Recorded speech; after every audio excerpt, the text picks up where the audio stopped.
बड़ी खबर मणिपुर को लेकर। मणिपुर पर आज गृह मंत्री अमित शाह बैठक कर रहे हैं। बैठक में सुरक्षा की स्थिति की समीक्षा की जा रही है। मणिपुर में राष्ट्रपति शासन लगने के बाद ये पहली बैठक है। बैठक में राज्यपाल, राज्य के वरिष्ठ अधिकारी शामिल हैं। सेना और अर्धसैनिक बलों के अधिकारी भी यहां पर मौजूद हैं। इसमें सुरक्षा की स्थिति की समीक्षा की जाएगी और कई दिशा निर्देश दिए जाएंगे। आपको बता दें कि महत्वपूर्ण बैठक है। मणिपुर पर गृह मंत्री बैठक कर रहे हैं। बैठक में सुरक्षा की स्थिति की समीक्षा की जा रही है।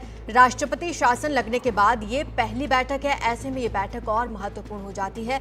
इस बैठक में राज्यपाल मौजूद हैं, राज्य के वरिष्ठ अधिकारी शामिल हैं, सेना और अर्धसैनिक बलों के अधिकारी भी इस बैठक का हिस्सा हो रहे हैं। ज्यादा जानकारी हमारी सहयोगी नीता शर्मा हमें देगी। नीता, क्या होने जा रहा है इस बैठक में? क्या कोई खास दिशा निर्देश दिए जा सकते हैं मणिपुर को लेकर?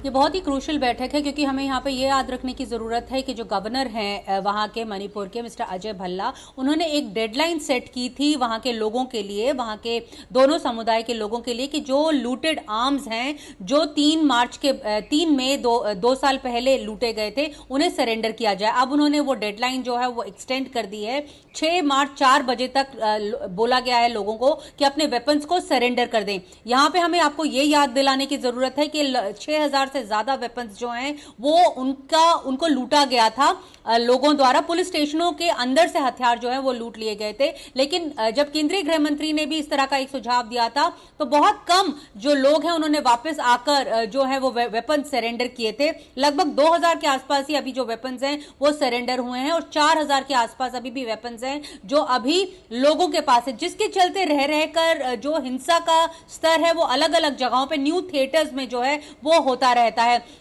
यही वजह है कि अब जो वहां के गवर्नर हैं मिस्टर अजय भल्ला, जो पहले यहां पर केंद्रीय गृह सचिव भी रह चुके हैं, उन्होंने अब ये डेडलाइन को एक्सटेंड कर दिया है। ये बैठक क्रूशियल इसलिए भी है, जैसे कि आप बोल रही थी कि राष्ट्रपति शासन के बाद यहाँ पे ये पहली बैठक है। इस बैठक में साथ में जो सिक्योरिटी एडवाइजर हैं जो अपॉइंट किए गए थे होम मिनिस्ट्री द्वारा, कुलदीप सिंह, जिनकी देखरेख के अंदर सारी जो फोर्सेज हैं वो ऑपरेट करती हैं, जो सिनर्जी है उनके बीच में बनी रहे वो ऑपरेट करते हैं, तो वो भी इस बैठक में मौजूद हैं। और साथ में डीआईबी मिस्टर तपन डेका, अगर आप विजुअल्स देख पा रहे हो तो मिस्टर तपन डेका भी हैं और साथ में होम सेक्रेटरी गोविंद मोहन भी हैं। तो सीनियर स्तर पर ये जो है विचार विमर्श किया जा रहा है कि आने वाले दिनों में मणिपुर की हालत किस तरह से जो है वो बेहतर की जाए और दोनों समुदायों को बातचीत के टेबल पर लाया जाए। क्योंकि हमने अभी देखा था पिछले कुछ एग्जाम्पल्स, पिछले कुछ महीनों में जब भी बातचीत हुई है तो कुकी समुदाय से अलग बातचीत हुई है और मैती समुदाय से अलग बातचीत हुई है। हालांकि केंद्र मंत्रालय यह चाहता है कि दोनों एक साथ मिलकर अपने जो भाव हैं या अपने जो डिफरेंसेस हैं उन्हें दूर करें, लेकिन अभी तक ऐसा हुआ नहीं है। तो यहां माना जा रहा है कि इन सभी मुद्दों के ऊपर चर्चा की जाएगी। आरजू, शुक्रिया आपका नीता इस तमाम जानकारी के लिए।